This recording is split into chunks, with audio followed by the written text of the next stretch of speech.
You have seen it, not in a dramatic moment, not in the kind of scene that announces itself as important, in something small, a flicker, a comment that arrived before the filter had time to catch it, an expression that crossed someone's face in the half-second between one social performance and the next. Maybe it was the way they spoke about someone the moment that person left the room, the words they used, the tone, the specific quality of ease that appeared when the audience changed, when the person being discussed was no longer there to observe how they were being discussed. Maybe it was the way they treated someone who could offer them nothing, a server, a colleague below them in the hierarchy, someone whose opinion of them would have no consequences, whose approval they didn't need, whose presence offered no social return. And in that treatment, in the unguarded, uncalculated way they related to someone they didn't need to impress, you saw something you weren't supposed to see. Maybe it was the expression, the one that arrived for just a moment when they heard news they didn't expect, news of someone else's success or someone else's failure, before the performance reassembled itself and the appropriate response replaced the real one. Small, brief, easy to dismiss, but impossible to unsee. And what made it uncomfortable was not what it revealed about them. It was what it revealed about every other thing they had shown you. The performances, the warmth, the carefully constructed version of themselves they had been presenting across all the conversations you had had before this one. The curated self that you had believed was the whole self. It wasn't. And now you knew. That knowledge, uncomfortable, unsolicited, impossible to return, is the subject of this video. The discomfort you felt in that moment was not incidental. It was specific. It was the discomfort of someone who has been holding a picture of a person and has just received a piece of information that doesn't fit the picture. Not because the picture was entirely false, because it was incomplete, because the version you were given was real, but it was edited, curated, managed, selected from among all available versions to produce a specific effect in you. And the unguarded moment gave you something the curation never intended to give, the unedited version. The version that didn't know it was being seen. Everyone builds a version of themselves for public consumption. This is not deception. It is not the specific calculation of someone who is trying to mislead you. It is something more ordinary and more universal than that. It is the entirely human practice of managing the impression you make on the people around you, of selecting what to show and what to withhold, of presenting the version of yourself that is most likely to produce the response you are looking for. Acceptance, respect, trust, connection. Every person you have ever met has been doing this, in every interaction. With a skill and a consistency that is so automatic, it has long since ceased to feel like performance. It simply feels like being a person in the world. The presented self is not the problem. The problem is believing it is the whole person. Because behind every presented self there is a full person, with fears they haven't disclosed, and ambitions they are careful about revealing, and reactions they manage before they are visible, and the specific shape of who they are when there is no audience to perform for. This is not a dark secret. It is simply the interior that everyone has and almost no one reveals in full to anyone, and certainly not in the early stages of a relationship, when the impression being made still feels fragile. What you were taught to pay attention to is the presentation, the handshake, the eye contact, the words chosen in the moment of meeting, the story told about themselves in the first conversation. These are all performance, not dishonest, but performed, conscious, selected, calculated however unconsciously to produce a specific effect. What most people never learn to pay attention to is what appears when the performance rests. The gap between the public self and the private one is not evidence of deception. Every person has this gap. The question is not whether it exists, but how large it is and what lives in it. In most people, the gap is modest. The private self is not dramatically different from the public one, just less managed, less filtered, more willing to show impatience and uncertainty, and the ordinary human textures that the public performance smooths away. In some people, the gap is larger. And in those cases, the unguarded moments are not just interesting.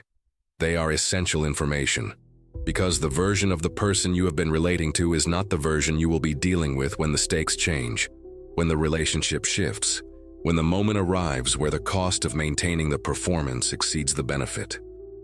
The gap between the public self and the private one is not evidence of deception. Every person has this gap.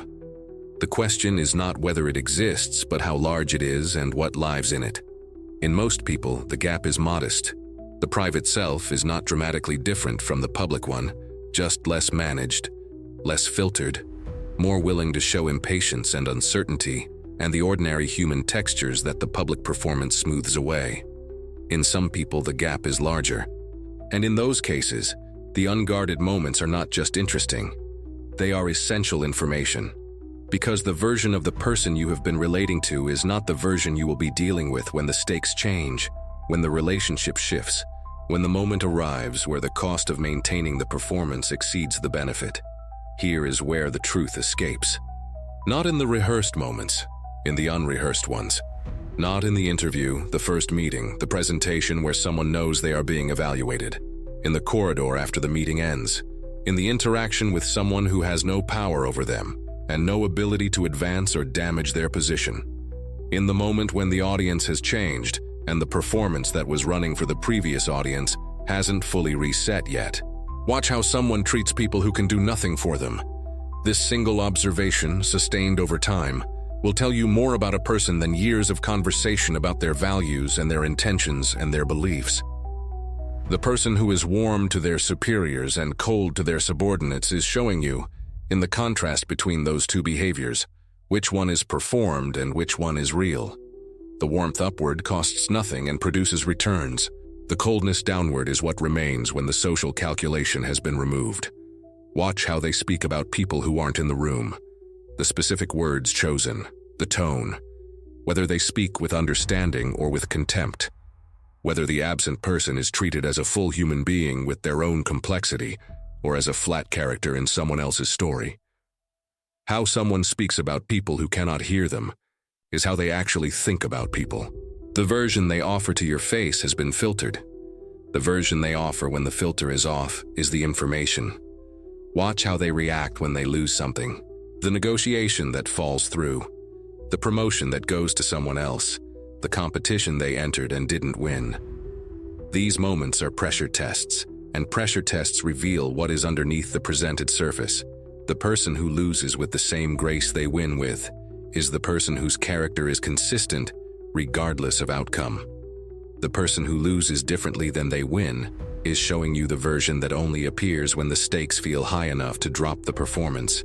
Watch how they behave when there is no social reward, when the favor they offer will not be seen, when the kindness they extend reaches someone who cannot reciprocate, when the right thing to do and the visible thing to do are different, and they choose the right thing anyway because they are in the habit of it, rather than because someone is watching.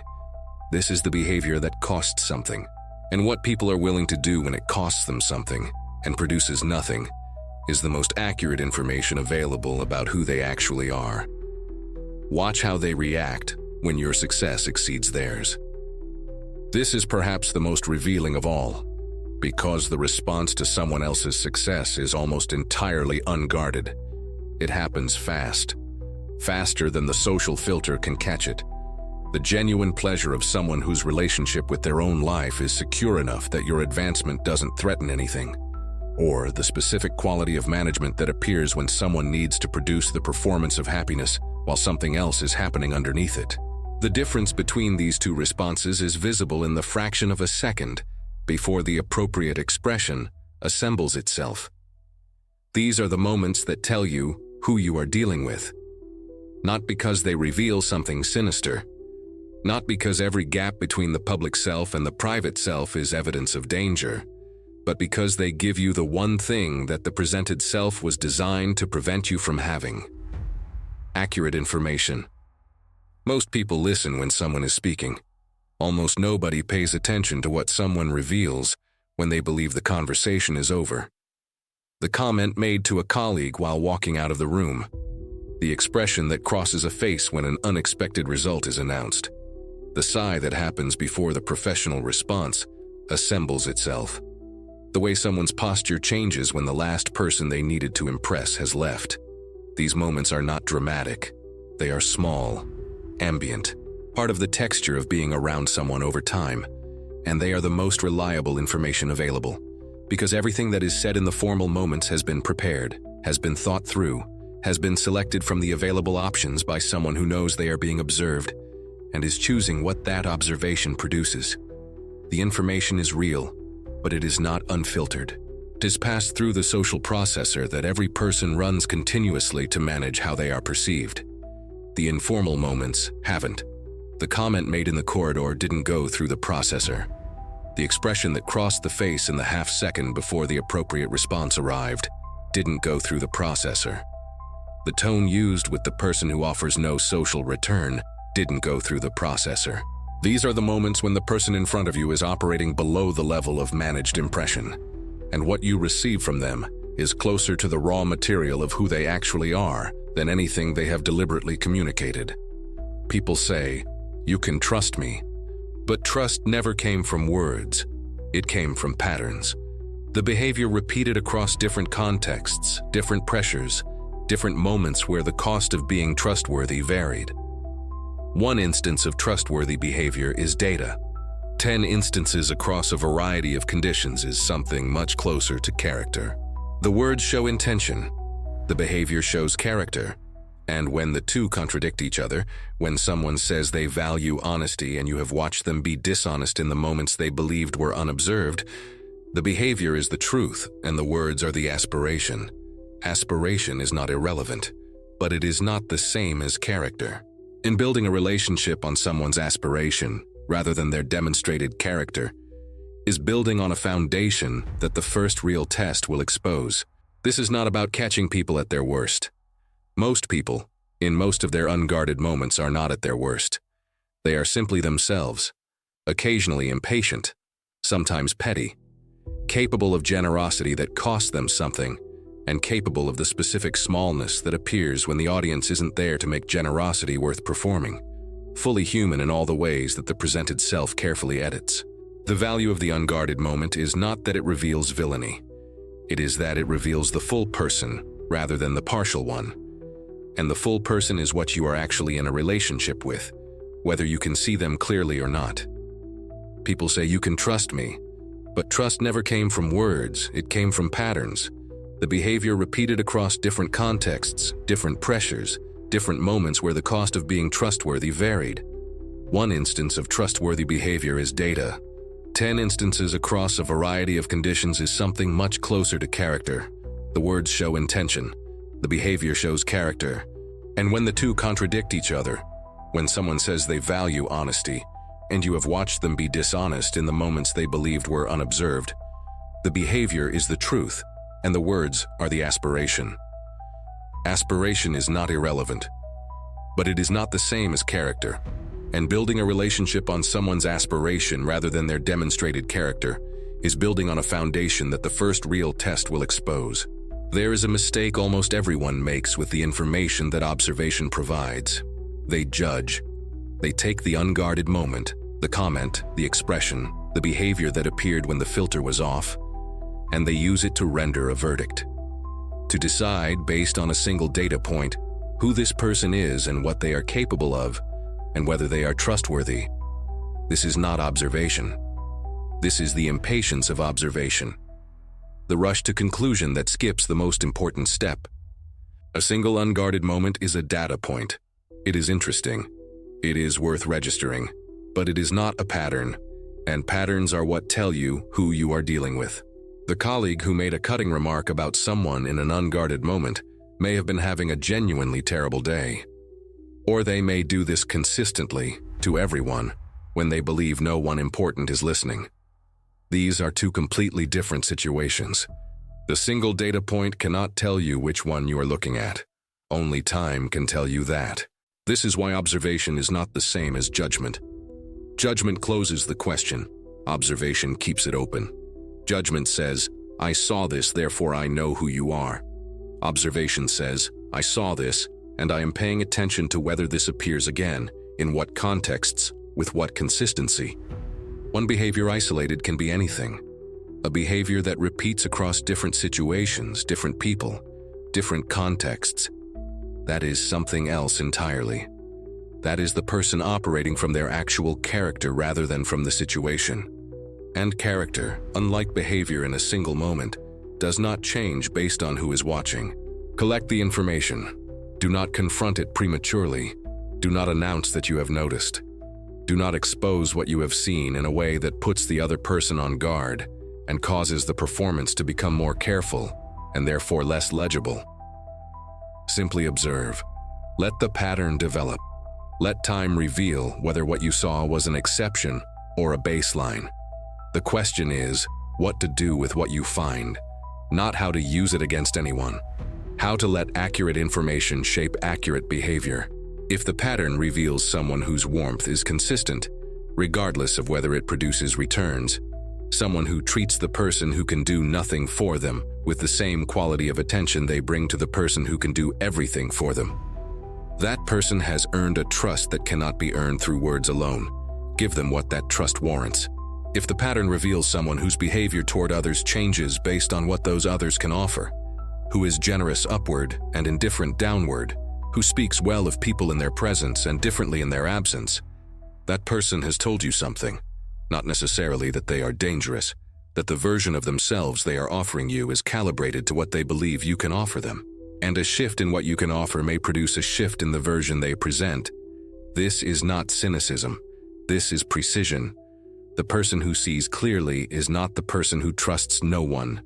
They are the person who trusts accurately, who extends trust to where the evidence supports it, and withholds it where the evidence does not, and who makes this distinction based on what they have actually observed rather than on the performance they have been presented with.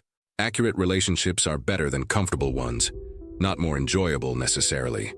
Accuracy often costs the comfort of the pleasant illusion, but more durable, more functional, built on a foundation that can survive contact with reality, rather than on a version of the other person that requires their continued best behavior to remain intact.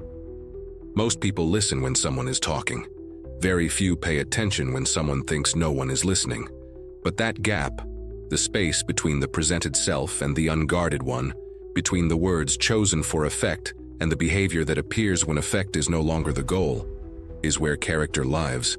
Not in the interview, not in the first meeting, not in the conversation where someone knows they are being evaluated and has prepared accordingly. In the corridor after the meeting ends. In the treatment of the person who offers nothing in return. In the expression that crosses a face before the appropriate response arrives. In the comment made to someone who, they believe, will never repeat it to anyone who matters. These moments are available to anyone who has developed the patience to watch and the discipline not to rush to judgment before the pattern has had time to reveal itself. The observer who has developed this patience does not become suspicious of everyone. They become accurate about specific people. They stop being surprised by behavior that the pattern had already predicted. They extend trust where trust has been demonstrated and withhold it where demonstration is still pending. This is not the cold calculation of someone who has decided that people cannot be trusted. It is the clear sight of someone who has decided that people deserve to be seen accurately. Observation does not make you more distrustful. It makes you more precise. And precision, in relationships, in decisions, in the choice of who to let close and who to keep at a useful distance, is the only thing that produces connections that survive contact with who people actually are. Most people listen when someone is talking. Very few pay attention when someone thinks no one is listening. That gap is where character lives.